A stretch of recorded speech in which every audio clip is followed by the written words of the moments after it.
The BBC News now here on BBC One with Ben Brown in the studio and Jane Hill in Liverpool.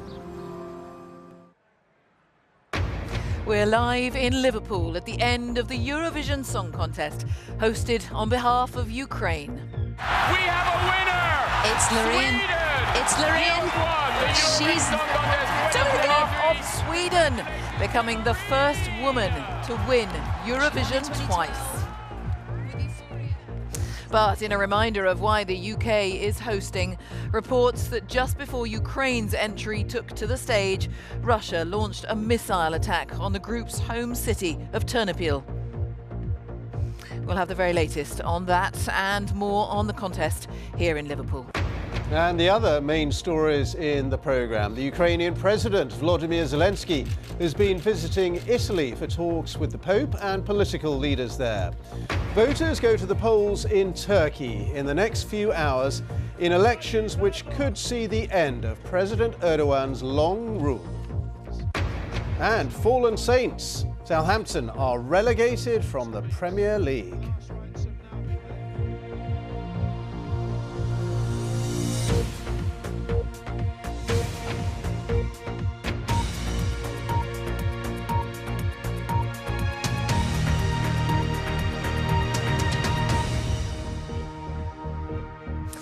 Hello from Liverpool, where Loreen of Sweden has just won the Eurovision Song Contest, being hosted here on behalf of Ukraine because of Russia's invasion.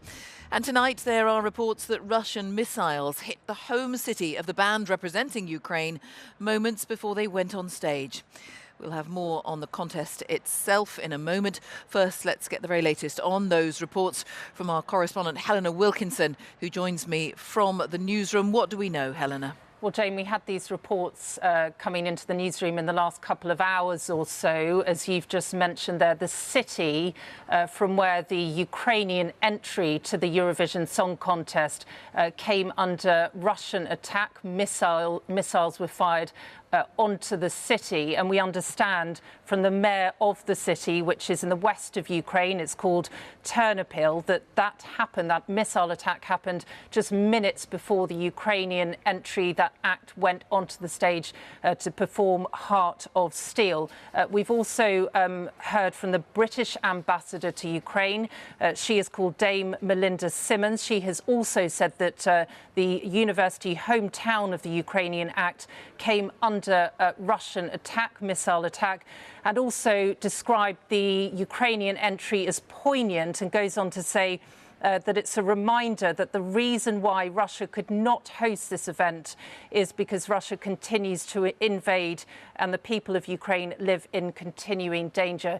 So those reports in the last couple of hours that the Ukrainian city from where the Ukrainian entry at the Eurovision Song Contest are from, it came under missile attack in the last couple of hours. No comment, no official comment from Russia yet. Helena, thank you. Helena Wilkinson there with the latest. Well, in terms of the contest itself, the evening began with a surprise appearance by the Princess of Wales. She played the piano during the performance by last year's winners, Kalush Orchestra. Our arts correspondent David Silito was watching. Live from Liverpool, this is the grand final of the Eurovision Song Contest 2023. It began with last year's winners, the Kalush Orchestra and Stephanie. There was, as promised, a strong Ukrainian flavour to this Liverpool Eurovision. The opening, an artful blend of Ukrainian Eurovision tunes and some very British elements, including the piano skills of the Princess of Wales.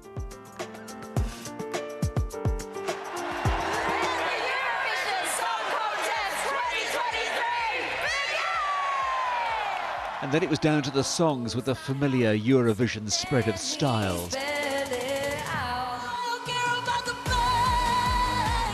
We got Epic from Sweden's Loreen, the hot favourite.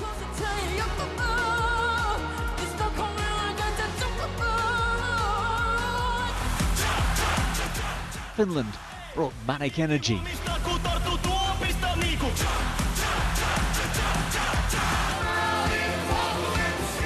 Croatia brought Bombs and Underpants.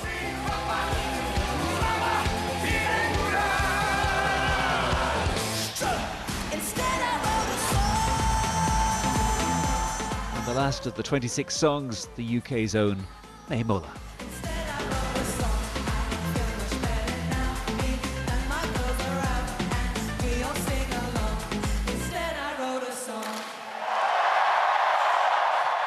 And the cheer at the end, they better check the rivets on the arena roof after that. Well, the Muller quarter is going wild.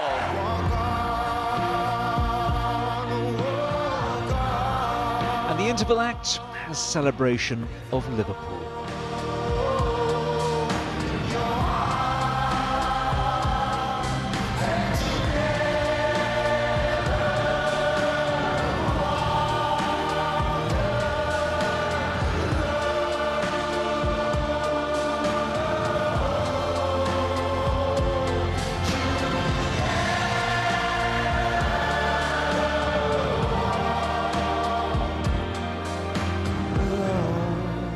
It's not often the show has to have a pause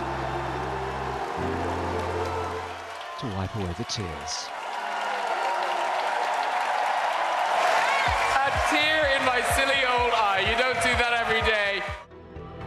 Sweden took an early lead 243 points. We have a winner. and stayed there. May came a disappointing 25th, but the UK definitely did have one winner on the night, Liverpool. David Silito, BBC News. Well, this evening's musical spectacular was watched by an estimated global TV audience of 180 million. Here in Liverpool, people who weren't lucky enough to get a ticket to the arena packed into the open-air fan zone behind me, here on the city's waterfront. And our entertainment correspondent, Colin Patterson, spent the evening with them. This was a Eurovision party for the ages.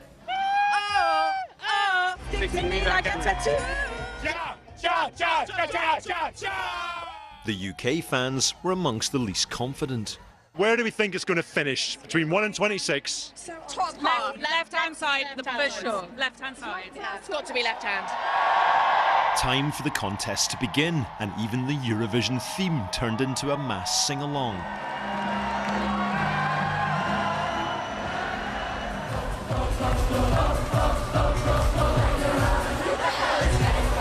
There are 15,000 people here watching Eurovision on this screen. The first act, Austria, are up. Let's find out what they made of it. It's gone down well. It has gone down well. We're about to hear Sweden, who are the favourites for this. It's going to be very interesting to see how it goes down.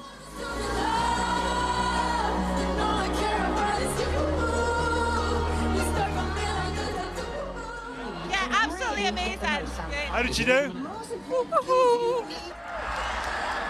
Finland are on next. I suspect he might enjoy it. Let's go! How do you think he did? He did well. Very nice. I love Finland. I love Garia. Cha-cha-cha. All good. It's crazy. It's party. It's the last song of the night. It's the UK. It's Mae Muller, and they are ready. How did Mae Muller do? I thought she did amazingly. His last song, so it sticks in your mind. And she's done it again tonight in 2023. And then finally, the result. Eurovision is over, but for Liverpool and Ukraine, this has been a week which will not be forgotten. Colin Patterson, BBC News. Well, this weekend does mark the end of a hugely successful week here in Liverpool. Sell-out crowds at all the arena shows and a real buzz wherever you go in the city. But of course, in the last hour, we have had that reminder of just why the UK has been this year's host of Eurovision, with reports of that missile strike in western Ukraine. But for now, from all of the team here in Liverpool tonight, it's back to Ben in the studio.